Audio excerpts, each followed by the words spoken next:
these non-traditional type properties that are on wheels, or a tent, I mean, it's pretty easy to pack them up and move them to a different spot. So I think the liability or the possibly like the risk of signing this big lease and furnishing this whole apartment and then, getting shut down from doing what you were planning on doing, that's gone. But there's obviously other risks that come along with it. This is episode number 5 of Short-Term Rental Success Stories. Welcome back to Short-Term Rental Success Stories. I'm your host, Julian Sage. This is a show where I talk to hosts about their journey in starting and growing their short-term rental business. My goal is that you'll be able to walk away with practical information that will help you become a better host and learn how to scale your business. In this success story, I speak with Chad Miller, who prior to becoming a full-time Airbnb host, sold satellite televisions to rural homeowners in the Salt Lake, Utah area. Chad started his journey when he decided to take on tiny living by finding an old Airstream and deciding to renovate it. When Chad and his wife Katie decided to get married and purchased a home together, they began renting out their Airstream and found that they were able to pay their mortgage just from the income that they were making from their Airstream. Chad has since scaled his business to not only own 7 non-traditional short-term rentals, but own 3 apartments, rental arbitrage 7 apartments, and co-host an additional 7. If you like my show notes for this episode, then go on over to shorttermsage.com/EP5, where you can find some of the biggest highlights of this episode. And there's a lot of really awesome information in this, so definitely want to go and check that out. If you like show notes delivered to your inbox every week, then just go on over to shorttermsage.com/show notes, and you can have those delivered to your inbox. So no need to write them down, just have them sent directly to you, and then start benefiting from taking that information and applying it towards your short-term rental business. With all that being said, on to this week's conversation.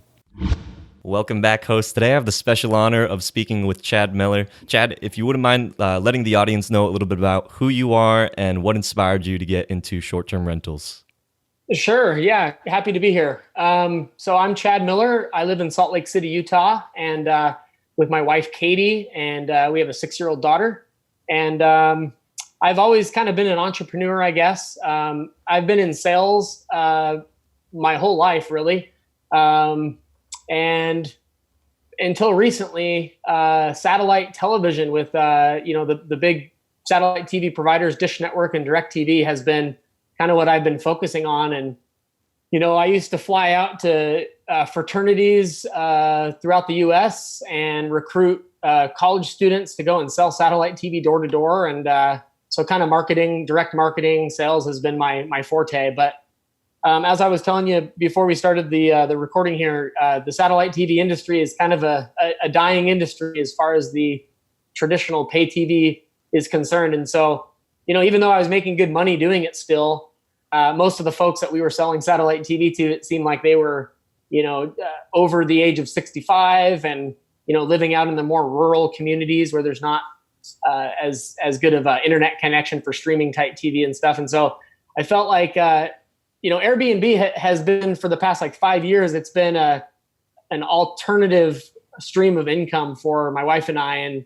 And we've seen it, do some pretty awesome things that we didn't really expect. And so when it was time to decide what to do next sort of a thing, that's when I decided to try to pursue it more full time and to try to scale it. And it's not necessarily going to be our full-time thing forever, but I think the idea is to build it up to a nice, comfortable level and have it automated and hire the right people to be able to kind of, set it to the side and move on to the next thing as it continues to earn income for us. On that same note, selling satellite TV, up until just a year ago, really, I used to travel out to the rural markets and hop in my car and drive 2 hours to rural Wyoming or, Idaho, or even just, rural towns in Utah to sell satellite TV, where it's easy to get, 10 sales in a day selling satellite TV in these contracts. And I started noticing all these retro travel trailers that are in these rural folks' backyards or, tucked up behind their garage or whatever. And it's pretty apparent that they're not using them too often. And when we first started using Airbnb, my wife and I, we purchased an Airstream travel trailer a 1966 Airstream Caravelle, they call it, one of those short, kind of shiny canned ham, Twinkie looking trailers, if you're not familiar with an Airstream. And, there's a pretty big movement with tiny home living and whatnot right now. So I think my wife and I just were interested in that kind of a thing. And we were looking at some blogs of folks that are restoring them, and ended up buying our first Airstream on eBay in Colorado. And I drove out there and got it. And, we went through a restoration process, restoring it and fixing it up and polishing it. And after using it, on the weekends and taking it on little trips for ourselves, somebody introduced us to Airbnb. I don't even remember how we first heard about Airbnb, but we decided to make it available for travelers in Salt Lake, just in our own backyard. And we were amazed on, the income that it brought in and what it could do.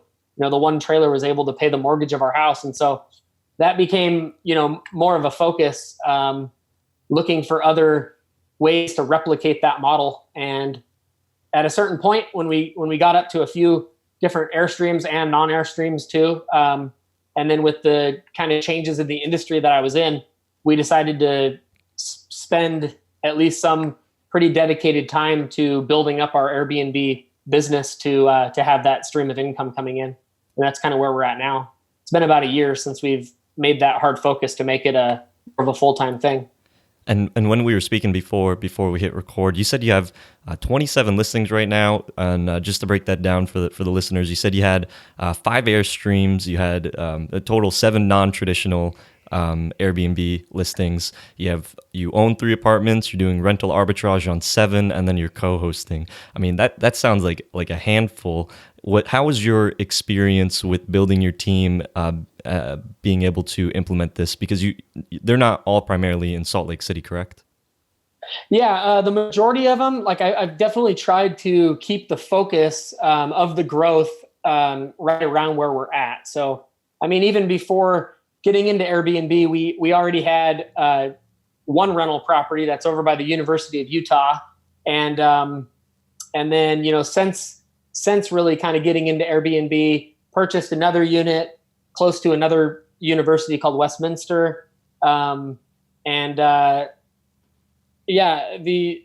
guess to answer your question, it's there's a lot going on with it, but I guess focusing on those areas where you have more control has been kind of our main goal. But you're right. We have a contract with a land owner down near Zion National Park in southern Utah. And we specifically picked that area because, we like to travel down to Zion with our own Airstream and just really like the area. But we noticed that, especially for the peak season down there, maybe from April to October, it's very expensive and there's so many people coming down and really not enough hotel rooms. And so we decided to partner up with a landowner down there, and we set up several of our Airstreams down there during the peak season. And then even during the slow season, we leave our 1970 retro camper that's not an Airstream down there. We also have a canvas glamping tent that has a real bed with a memory foam mattress. We have a heater and an AC unit and a nice floor. It's got restrooms right next to it. So we really have 2 main areas, I guess, that we focus in so far, and we're just now starting to kind of branch out beyond the southern Utah and Salt Lake City area. We have a co-host client that's in Park City, Utah. We managed that property through the ski season, which has been phenomenal, and they've been really happy with the success of their basement apartment there. And they just referred us to some family that have a beautiful home that's on Coronado Island, California, out on the island in San Diego there. And we just started co-hosting for that as well. So it is kind of branching out beyond what we initially started to build. But yeah, as far as our own units, the ones that I'm doing as arbitrage type business, which is, the rent to re-rent type of a thing. And then also our own purchases, we try to keep it within a reasonable distance from our own place of residence so that we can take care of things if needed.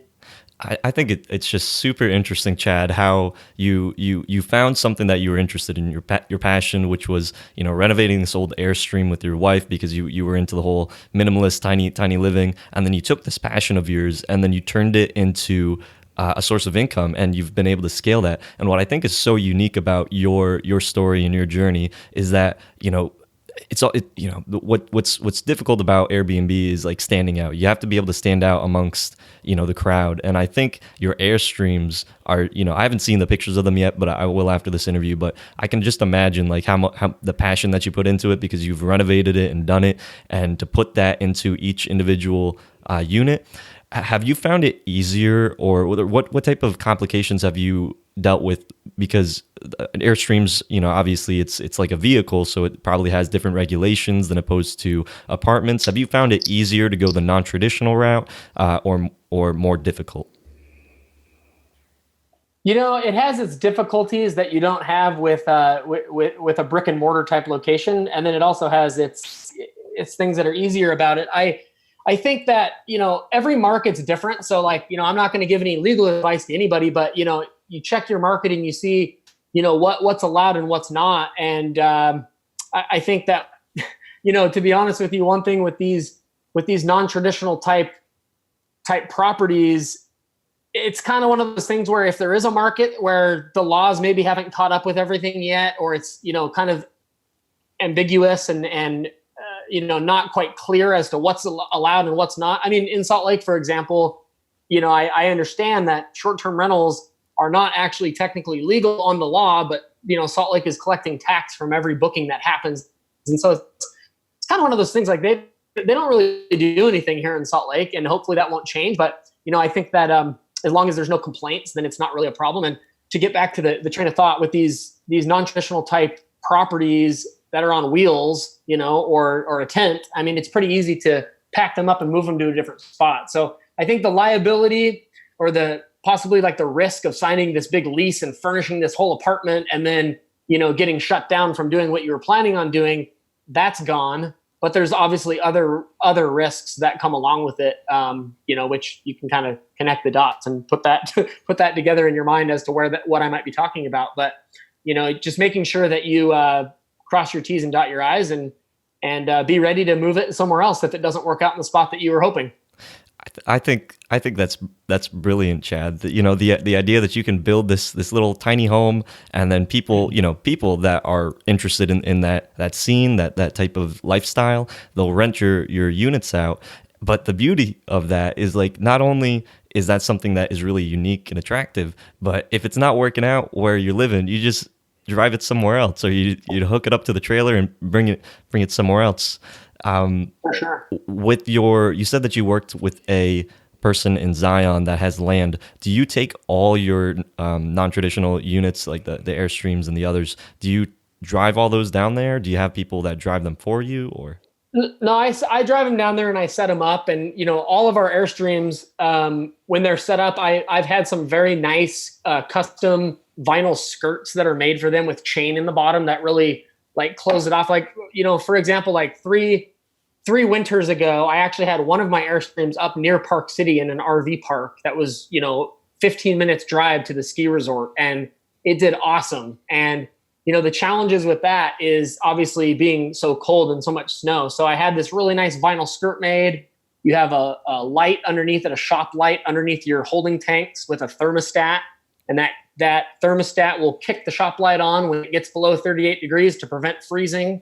You have your heaters running. You have to get, I have special alarms that run on Verizon cellular network that are hooked up inside the Airstream, so that if the temperature ever drops below a certain amount, or if the power ever goes out, I immediately get a text message letting me know. So there's a lot of things that you need to do to prepare to put them in different spots. But yeah, like as far as our trailers down in Zion, last summer we brought all of them down there. We had them all set up with, nice picnic tables and fire pits, and, people were able to book them in multiple groups and multiple bookings and have a larger group together. This year, we're actually not bringing them all down there because we've actually made some deals with some property owners that are kind of closer around us. And although the nightly rates that we intend to get in this area are going to be lower than what we get in Zion, the plan is to put them in some stable spots here, so they're not all down there. And here in Salt Lake, we're able to rent them year round with very low vacancy, even though the nightly rates aren't as good. Where down in Zion through the winter months, I find myself slashing some of the prices like on my canvas glamping tent, for example, when it's below 32 degrees outside, 20 degrees outside, people are scrolling through Airbnb and there's not really a shortage of accommodations down there in the Zion area during the winter months. And so, staying in a tent doesn't sound very desirable. It's actually quite warm and nice because we have these great electric oil-filled radiant heaters. We have them set up in the right spot. So it's next to his and her showers and restrooms. And so they're actually really nice. And anyone that stays in them, they pay such a low rate and then they leave, feedback that they're like, wow, this was actually really nice. But anyways, I don't blame people for being worried about staying in a canvas glamping tent, for example, in the middle of the winter. And so we see that the rates drop down and it's much harder to keep them booked in Zion during the low season. And so it doesn't make as much financial sense to be, having all of our Airstreams down there on the land. And we have, with our contracts, we have to pay lot rent and stuff. We have to pay to have them there. So, it's got to make sense. But, during the right time of year, they're awesome down there. And then here in Salt Lake, we found that it's more even throughout the year. So that's kind of our goal. We do have 3 accommodations that are set up for starting. Well, actually, so on Sunday, I bring another Airstream down there. And then we'll have 2 Airstreams, the 1970 retro camper and the glamping tent will be there for the peak season. And all of our other Airstreams we have up around us in the Salt Lake area this year. And what's the ROI on these Airstreams? Like, how much are you putting into fixing it up and purchasing it? Are you buying them like totally bare bones and then refurnishing and redoing it all, or are you kind of getting them as is? What's the ROI on that? Yeah, that's a great question. So for those that are like looking to kind of replicate my model, Airstreams are very expensive. I mean, you can hop on right now in your local classifieds and look for people selling them, and perhaps you'll find a deal. But you'll see that, especially with the vintage models, the longer and more burdensome they are to tow. The Overlander is a model of the Airstream that's 28 feet long, and if you start getting longer than 28 feet, it gets harder to tow it. People are nervous about that big of an Airstream. It's harder to find a good spot to put them in. Some of the RV parks that people travel and camp in them don't even allow anything over a certain length, for example. So those ones are lower in value, but they're still very expensive. And we've been fortunate, with selling satellite door to door and being out in the rural kind of country areas. I wasn't afraid to go up and knock on people's doors. And so I literally drove up and down roads looking for them, knocking on doors, leaving notes to buy some of the Airstreams that I have.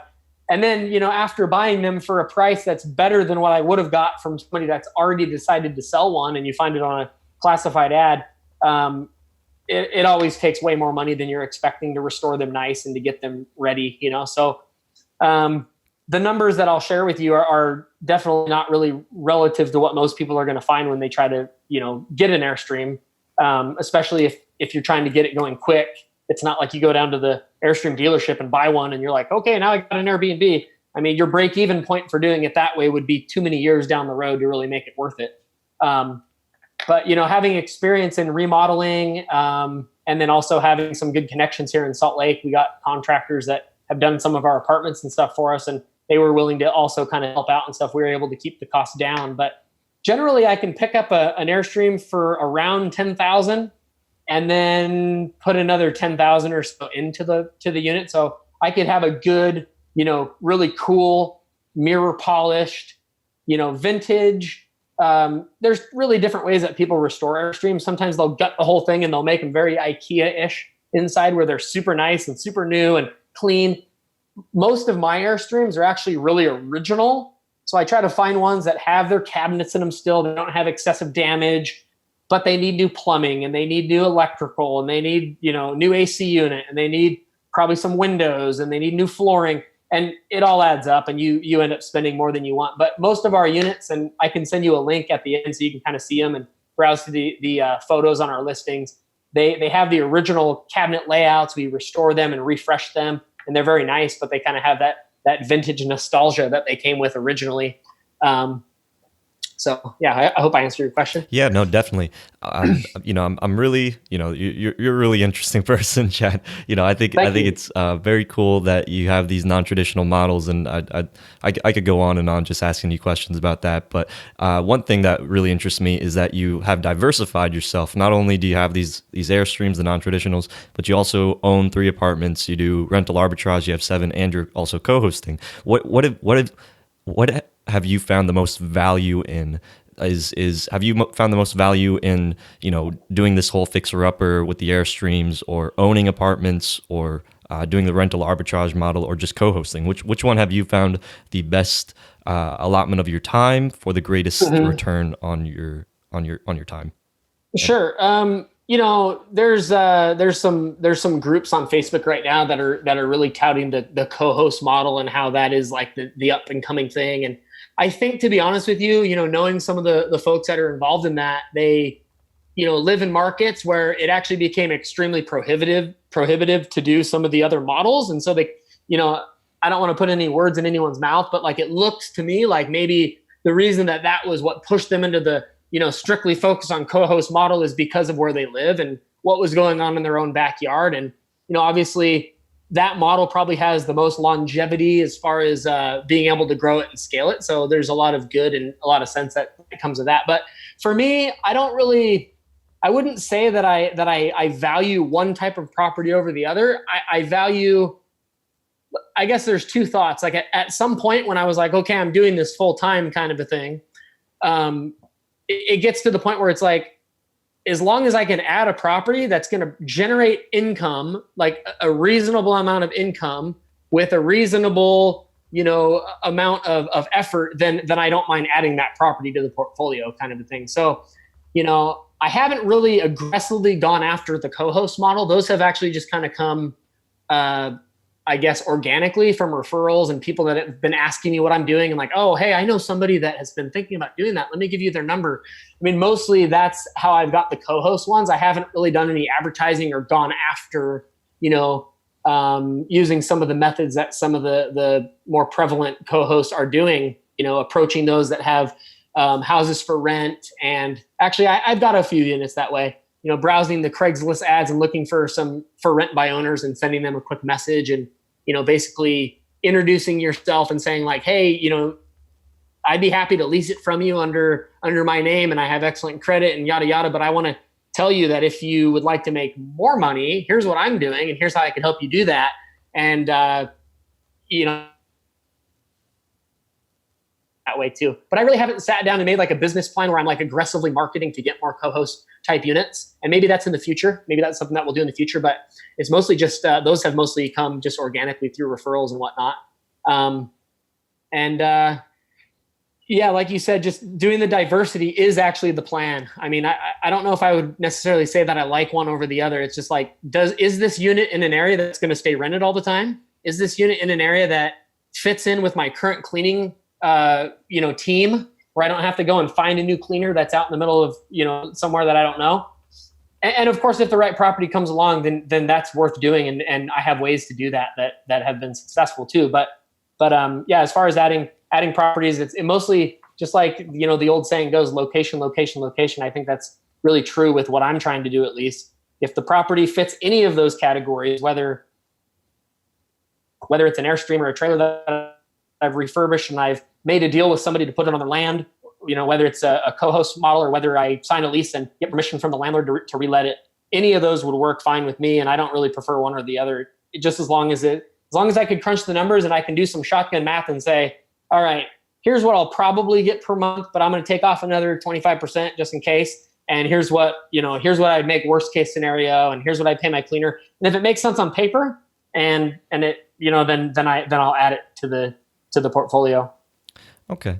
But, my thought process is like, if there's one model that, it's just, wow, this is really easy and I can scale this up a lot quicker because now you're doing this full time. So it's like this is your primary source of income. Have you found that one of these models, the non-traditional versus the own and rent versus the rental arbitrage versus the co-host, have you found one that it's like, wow, this really makes sense. I should focus more on this rather than, investing maybe $20,000 into an Airstream when I can just co-host and make equal amount or more, and I don't have to invest that much time or money into that.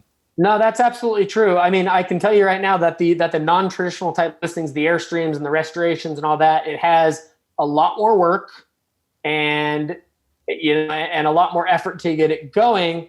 And I do think, and I don't know what other co-hosts are able to get. I see these podcasts where they're saying that they're getting 30, 25, 35, 40%.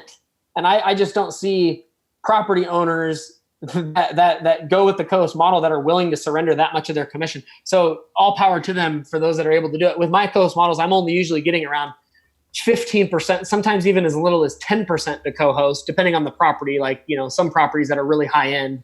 I have a couple that are high end and in good areas now that I kind of mentioned. And those ones I get a much lower return for, but it's still worth it because of where they're at and how much comes in.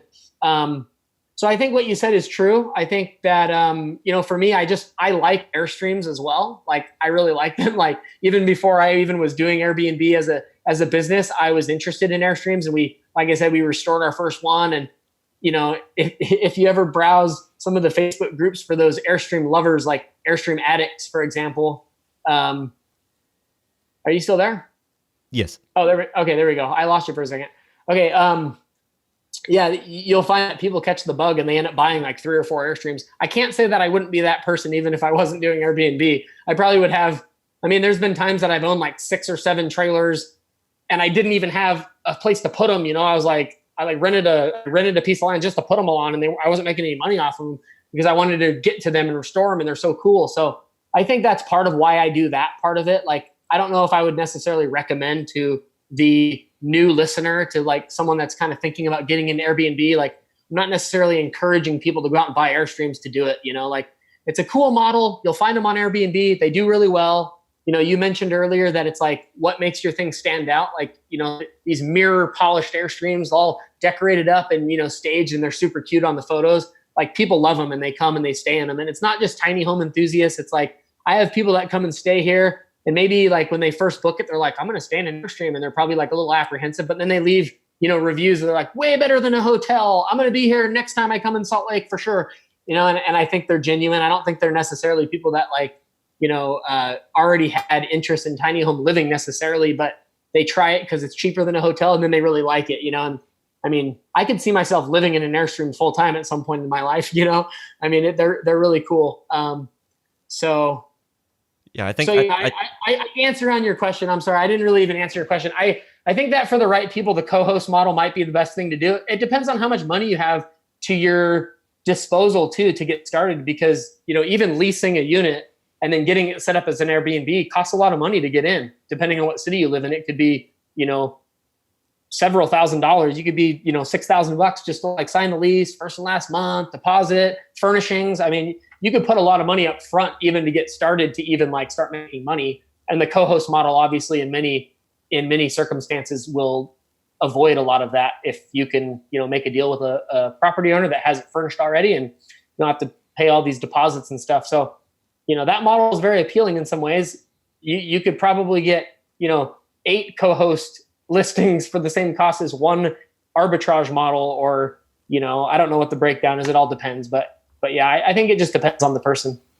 I think that's really interesting, Chad, that first thing is that you're following your passion. You're passionate about Airstreams, and that's what got you into the short-term rental Airbnb space, and you followed through with that. And I like what you said was that, if the numbers make sense, then you're going to do it. Obviously, if something's way out of line and it's going to cost way too much time, you don't know what you're going to be getting into. Sometimes you could get an Airstream and then it's super easy because you have your contractors in place, you know what you want, and then it goes smooth. Or you could have a co-host that is just a host that's just a pain in your butt and is messaging you all the time and taking up a lot of your time and maybe even more headache than your I've had some of those. I actually have recently parted ways with 1 or 2 of those co-hosts. And like it just, the personalities just didn't really work out. It was like, they, for the percentage that I was getting paid, there was too much required of me. It's like, I'm not the handyman that comes over and fixes every single thing.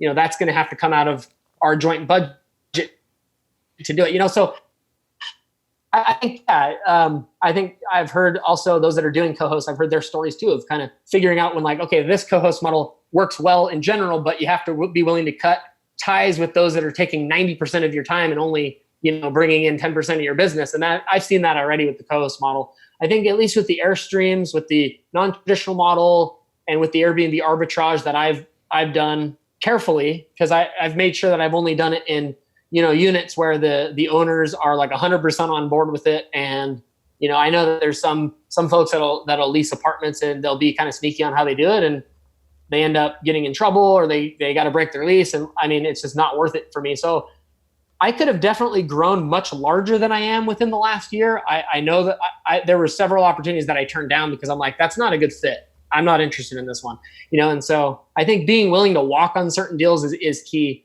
In the very beginning, when I very first started doing this, I rented a room it was a house in a really desirable area, and it was, like $500 a month for a private room.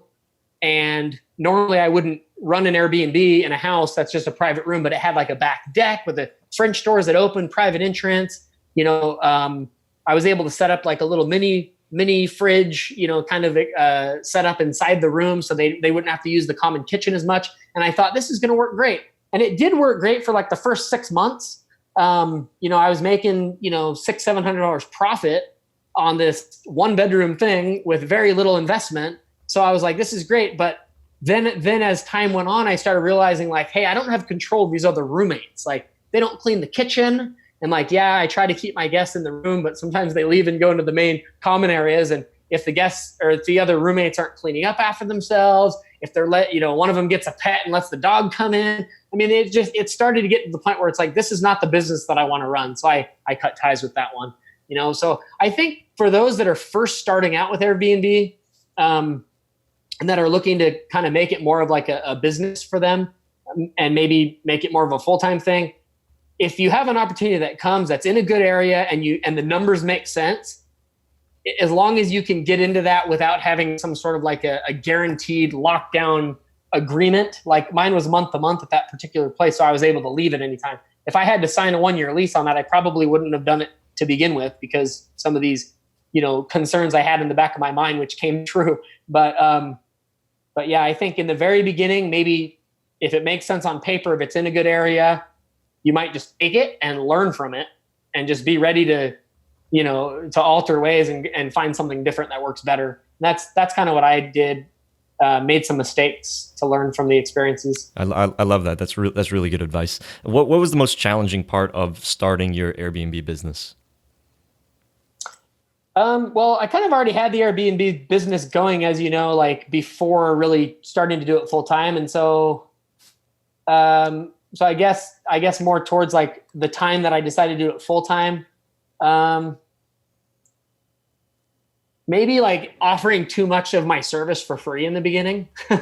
I think that might be a common mistake that people make in a lot of industries when they first start, maybe it's just me, I don't know. But like some of my first co-host accounts that I got in there, and and I went in there, and like my wife, shout out to my wife, Katie, she's an amazing designer and she loves to do interior design. And so she's been like a big part of our business, helping to stage our properties and make them really nice and look really good in the photos, and thinking about all the small things that I, as a guy, probably a typical guy, don't think of. She goes in there and she's like, oh, you need this and this. And it's like things that I wouldn't think of. Like for example, like one of our properties that makes us kind of stand out, it's just a small little condo that's like downtown, in the downtown area, but there's so many different options down there. So it's, how do I make myself stand out?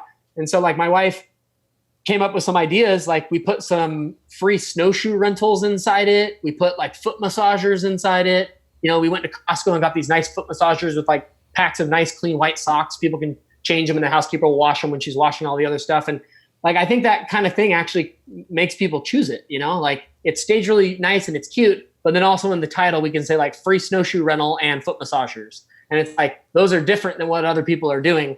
And so anyways, I'm like so bad at staying on track. I'm sorry. I forgot what we were even talking about. Now I'm like, back trying to figure out where I'm at. That's fine. The most challenging part, you were saying it was offering your services too much for free. What services were you offering for free that was really challenging? Oh, yeah, for sure. So like one of my first co-host accounts, I go over and, the lady's like in her 70s and she's not good on technology, which is, where co-hosts come in. It's like, that's where you shine. So I'm like, oh, this is what we're going to do. This is what we're going to do. And I get her all pumped and she's excited. But then, she wants to, decorate the room in a certain way that's like, I know is not going to be good. So I'm like, hey, no, let's not do that. And then I end up needing to go over there and I ended up decorating it. Like my wife comes over and she helps decorate too. And then we're spending a lot of time decorating. And then she calls me and she wants me to, help her organize her garage because she's thinking about putting the garbage cans there so someone can park here. And so then I'm over there for free helping her organize her garage to get the garbage cans. I mean, it just, one thing leads to another. I think like if you're going to be going with those types of co-host models, it might be important to have some like clear rules. Like this is how many hours of setup I'm going to provide to you for free. And beyond that setup hours, this is how much my rate is. I wasn't really clear on any of that stuff in the beginning. And so I felt like I was just being taken advantage of a little bit as far as like the things that was expected of me. She wants to install a new motion light above the door. And I'm like, oh, hey, I got some handyman. I can send one of them over. And she's like, well, can't you do it? Like wants me to do it for free kind of a thing, And so having like clear understanding with your clients, if you're going to do the co-host model in writing as to what's expected and what's going to be provided is probably important. What has been the most challenging part of scaling your business? I guess, like, to be honest with you, I've been slow to scale. Like I said before, I could have scaled up a lot faster, but I've been making sure that I've only got units that I'm really solid on. And that might not be the best way to get it off the ground. Maybe for some people it's better just to like get whatever you can quickly. I haven't spent as much time marketing as I should. So maybe the marketing part of it, but at the same time, I'm not really like, I wouldn't say that's my biggest challenge. It's just that I haven't really spent the time to do it yet because it takes so much time doing all these other things. I think I'm just getting to the point now organizationally that I probably will actually start kind of marketing more and seeking out clients more than I have to this point. And when you're talking about marketing, are you talking about marketing your Airstreams, your apartments, your rental, your co-hosting business? What are you marketing for? I would say what I'm actually referring to mainly would be approaching landlords or for rent by owners and looking to either rent or co-host with them. That's really what my plan is as far as marketing goes. So you're obviously more leaning towards scaling the rental arbitrage co-host model versus the own and rent or Airstream model now? Yeah, definitely. I mean the bottleneck of the Airstream model is the availability of reasonably priced units. So like my eyes are always open and I'm always looking and ready when the right deal comes along. But, I mean, some of the Airstreams that I bought, I paid so little for them because, I mean, it's not like, okay, I need an Airstream to have a new property now. I'm going to go buy one. It's like, I'm always looking. And when the right one comes and I knock on the right door and I get one for $3,500, that needs another $15,000 in repairs, of course. But, like if you can get in that cheap on them, then I'll do it. Even though I'm not necessarily looking for one right at that moment, you just have to be ready for it, I think, as far as those are concerned. So that's the biggest concern with scaling that model is the inventory of like cool, unique units, So from my understanding is that really you're looking at the rental arbitrage and the co-host as something that's more easily scalable while you're investing the income that you're making into assets, something that has more equity like traditional apartments and Airstreams. Yeah, for sure. I mean, if you look at the Airstreams that I have, like, I might obtain an Airstream for like, $3,500 was the cheapest that I ever got one, but like $3,500 to say like 10,000. And then I'm going to put another 10 or 15 in them. So I might have, 25,000 in them, but each one of those Airstreams that I have is an asset that's appreciating in value. They're vintage. They're really popular. Airstream's been in business since like someone would be better at me than this, 48 or something like that. I mean, they're really popular. They hold their value. They go up in value. And so like, those are all assets to me. And so if if Airbnb shut down tomorrow and there was no way to rent them, like that's okay. They're worth more. I could sell one of those Airstreams for another $15,000, $20,000 more than I have in it right now. So for me, like going back to the beginning of our conversation, the diversity is important to me. And then yes, I would answer your question. Yes, that my focus is going to be to expand in the arbitrage, and co-host things will probably come along in that. That's not going to be my focus, but like arbitrage is my main focus. Some co-host things will come along at the same time. And I'm always keeping my eyes peeled for more assets that I can use as the investment. Brilliant. Well, I think you're a brilliant person, Chad. You're looking for those opportunities. You're investing in different investment opportunities like the owning and the Airstreams, and then you're scaling this co-host rental arbitrage. I think that's a brilliant model, because you're diversifying yourself. You're keeping yourself safe. You're managing your risk, and you're not just holding your cash or anything. You're putting into something that is more liquid, more that has equity. What would you do differently if you had to start from scratch?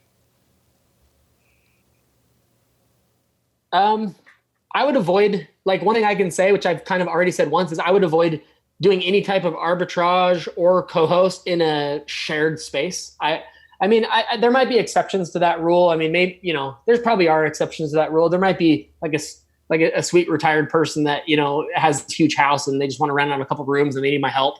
I might break that rule, but generally, like, I've learned that those are not worth the effort. Had some bad experiences with those ones.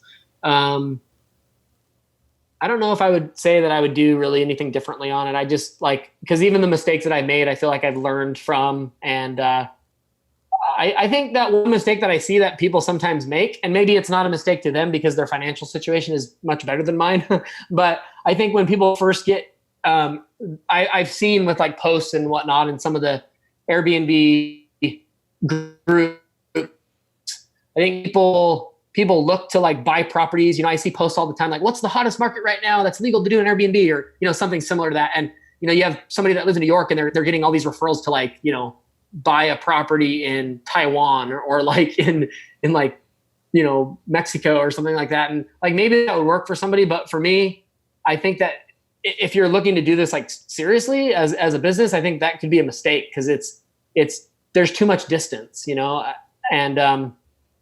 and then also, like, my wife wants to live on the beach. We both grew up in Southern California, and now we live in Salt Lake City, Utah, which is a great place, but it's not La Jolla, and she's always looking at properties that are like along the coast, all the way up to like the Pacific Northwest and down to San Diego, looking for stuff. And as much as like I would love to just be like, hey, it's a business decision, let's get another Airbnb that we can rent and we can use it when we want as a timeshare type of a thing. I don't think it'd be a good idea to necessarily jump into that emotionally, but it would be really easy to do. And I feel like sometimes people do that, and I could be wrong, but just looking at like the comments and the post, it looks like people buy properties in cool destinations to run as Airbnbs.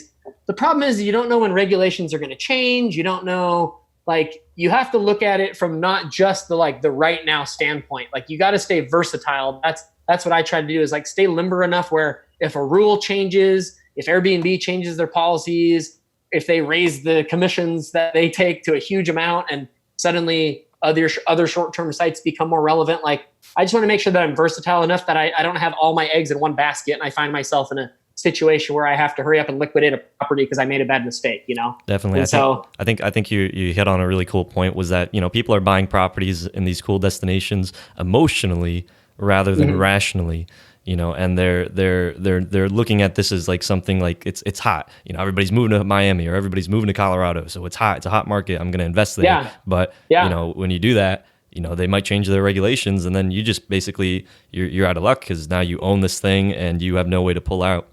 Yeah, I mean, and for example, that could have easily happened to us because, like I said, we're both from San Diego. We both have family there. We both really want to live there, but we also recognize that California is really expensive and there's lots of other things to factor in for, long-term, looking at the long-term and retirement and stuff like that. And, but there's been times where like we've almost bought a place in the San Diego area with the justification that like, hey, we could like put one of our Airstreams in the backyard and it'll help us cover the cost. And like, we could have easily done that. But now you look at San Diego in the city of San Diego, and you look at the regulations, and, they've regulated things to where you can only have a short-term rental. And, look this up and don't quote me on this, but the way I understand it is it has to be your primary residence. You can't buy up a rental property and make it a short-term rental. It has to be your own, there might be like a one beach community where they allow you to have an extra income property as a short-term rental. But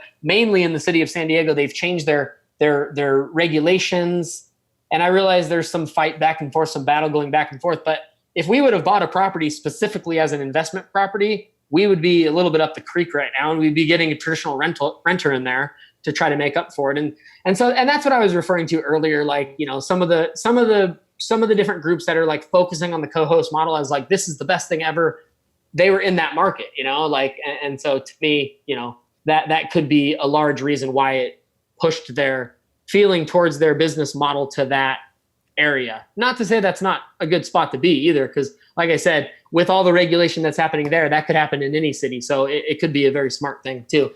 But anyways, yeah, I feel like we may have somewhat dodged a bullet in that particular market. And I feel like that's a good piece of advice for those that are, interested in doing short-term rental, but also like to not accidentally get sucked into like, hey, let's get a property over here because it'll be cool to use when we want. And it's on the beach. And it's like, just be careful and look at everything and realize that, like, ask yourself, what if tomorrow you weren't able to do short-term rental like this anymore? What if they said you could only rent it for 60 days out of the whole year as a short-term rental? I mean, that's got to be factored into your decisions when you're scaling your business and when you're signing leases and whatever else you're doing. Are there any tools that you use to manage your properties now that you have a bunch of different models that you utilize? Is there anything that you use that helps you? Yeah, definitely. And like I just barely signed up for a trial of a certain software. So I don't know if I'll drop the name yet and like, totally give kudos to it. But I'll say this: there's several out there. Several options. There's Smart B&B. There's AirGMS. There's a whole bunch of them that you can look at, and you can look at their plan, and you can look at the services that they offer. And up until like a week ago, I was responding to every message myself with all my properties. Like, I tell people that and they're like, "Oh my gosh, how do you do that?" I'm like, "Well, I'm doing it full time." So like, people message me and I have my auto responses saved in Airbnb. It's not that hard. You scroll down, you find the right one, you tap it, and you send it. And, I have certain pictures or certain videos that I even send for some of the trailers. Cause when you have a 1965 trailer that you got to push the door in with your hand while you turn the knob to get it open, you got to explain things like that so they don't like break your door on your vintage trailer that you can't buy a new handle for. So I've been doing that kind of stuff without having automation software. And now that I have had it for a week, it's like, did this, like it wasn't bad when I was doing it. Like I justified, I'm like, oh, it's fine. It's my full-time job. I can do it. But now that I have that software, it's worth paying the money, and I'm shopping and looking at a couple different options because some of them are cheaper than others. And if they can do the same thing as good as the other one, then, obviously you got to figure out which one's right for you. But then one shout out that I can give as far as software that I'm using that I really like, and it's free. It's called Turnover B&B.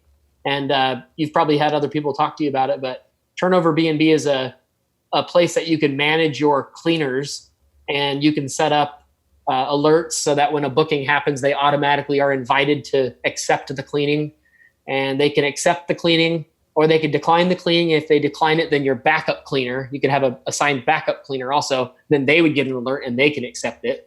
And so like that's been really nice, not having to like manually go in at night and check all my listings and send a text message to cleaners and say, hey, tomorrow you need to clean, the slopes and the lifts, and welcome to Utah. And these are the names of some of my properties, but you don't have to manually send texts and manage all that stuff. Definitely, looking at getting some automation to your business is worth it at some point.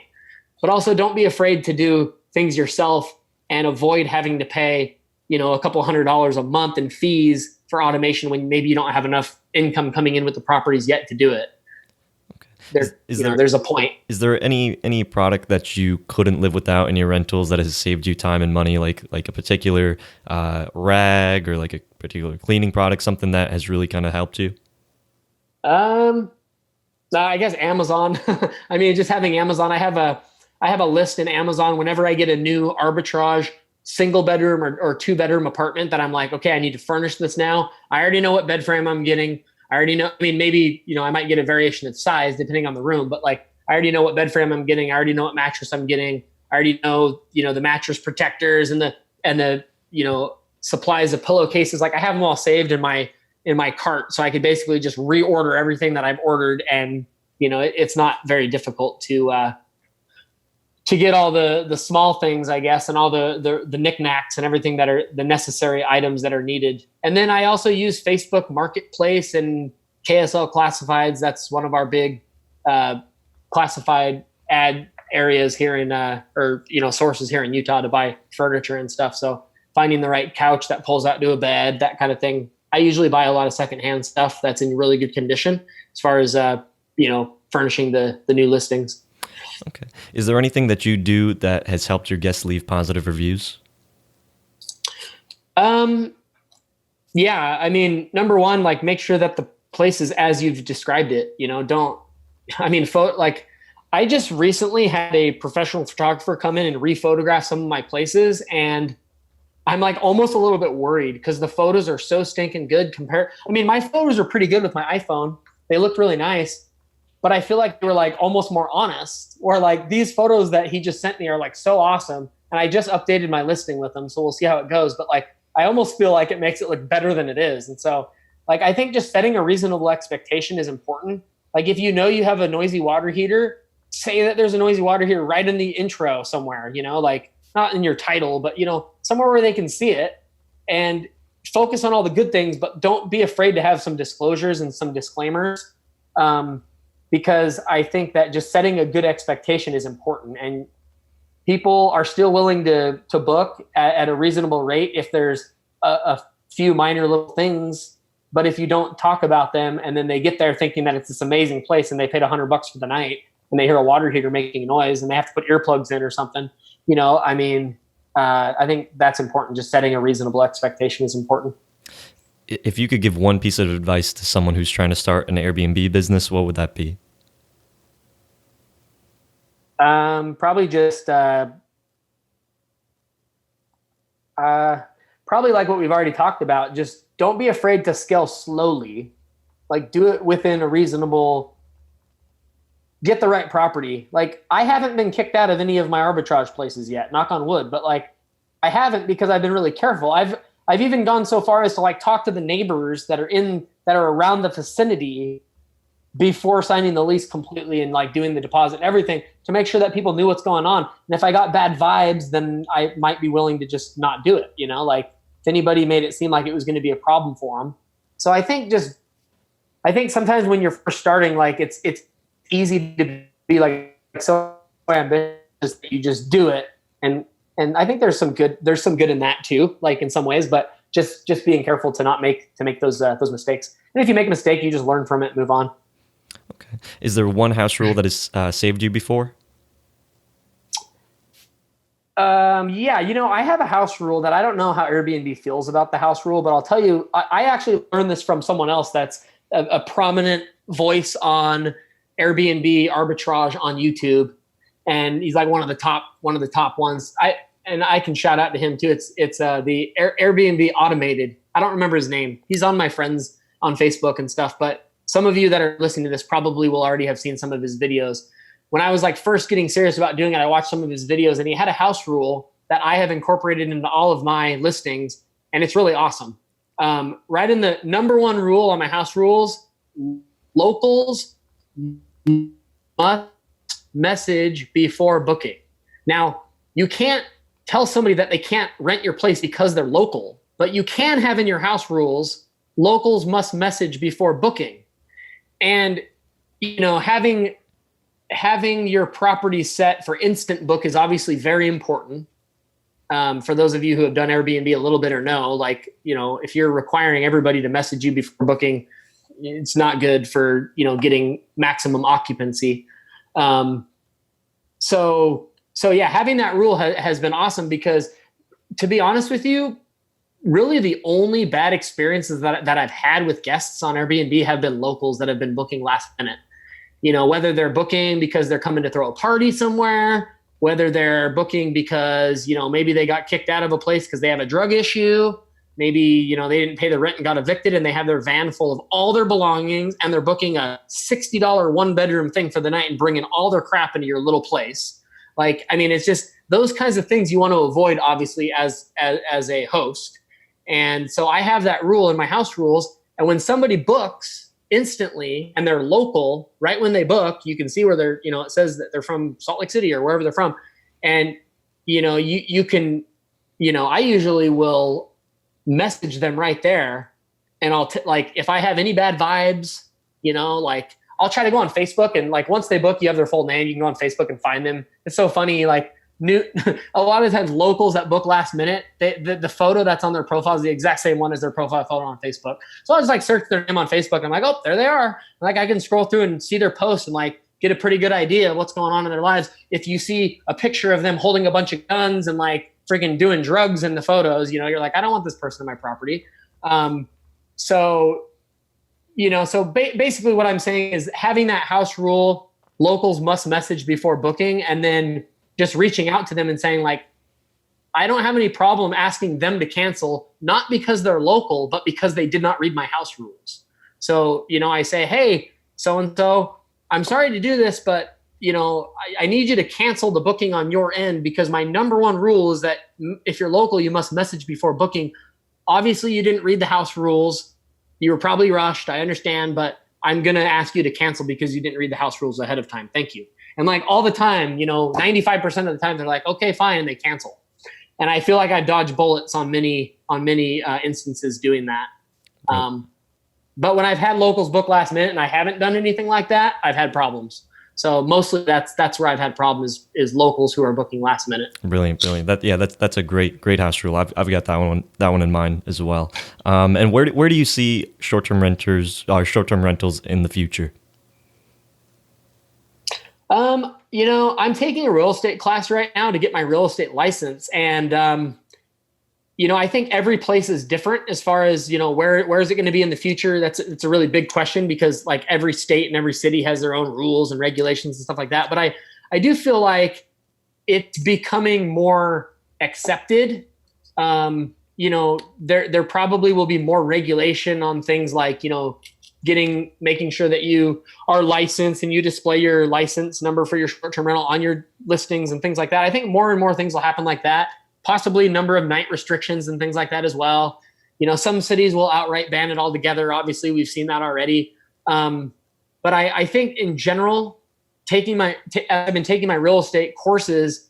They're going over like contract law, and they're going over when a contract is signed, or when an offer is accepted on a house, and they say like, here's how you handle a property that you're selling that has a lease in place. And then they have a whole section on here's how you handle a property that you're selling that has short-term bookings in place.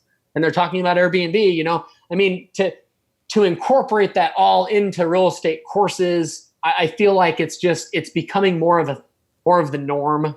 I feel like at least like the real estate industry it's becoming a topic of conversation among real estate agents and upon those that are looking to buy.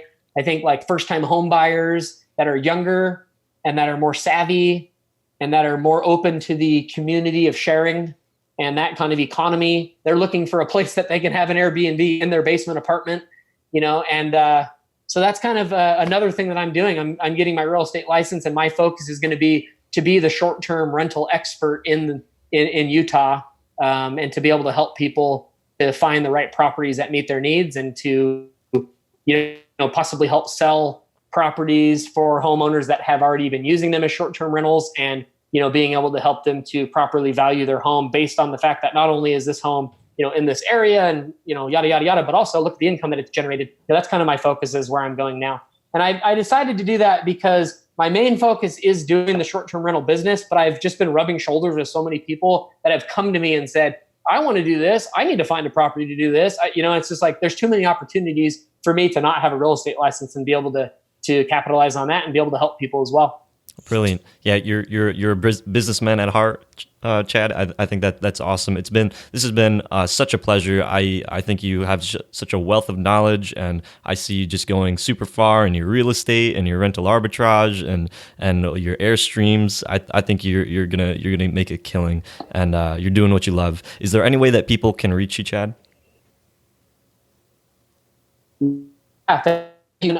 Yeah, they can reach me. You could actually go to our website, but I do need to actually make a disclaimer that our website is going through some changes right now. We're actually adding a bunch of our properties to it, and we're changing the name of it too. Right now, the website is streamlinevacationproperties.com. You can see why we're changing the name. It's just too much. But it's streamlinevacationproperties.com, all spelled out. It's going to be changed to Airdream Utah, kind of like Airstream, but you're dreaming. Airdream Utah at Gmail. Oh, sorry, that's my email address. airdreamutah.com. And then you can also email me at airdreamutah@gmail.com. If anybody out there has any property that they think would be ideal to have an Airstream set up on and would like to talk to me about it, I'd love to entertain the idea and kind of see where you're at and answer any questions that you have as well. Of course, Chad. Yeah, I'll include everything in the show notes, the way that they can reach out to you, and I'll include my show notes in the description as well. It's just been a pleasure. And until next time, host, keep on hosting.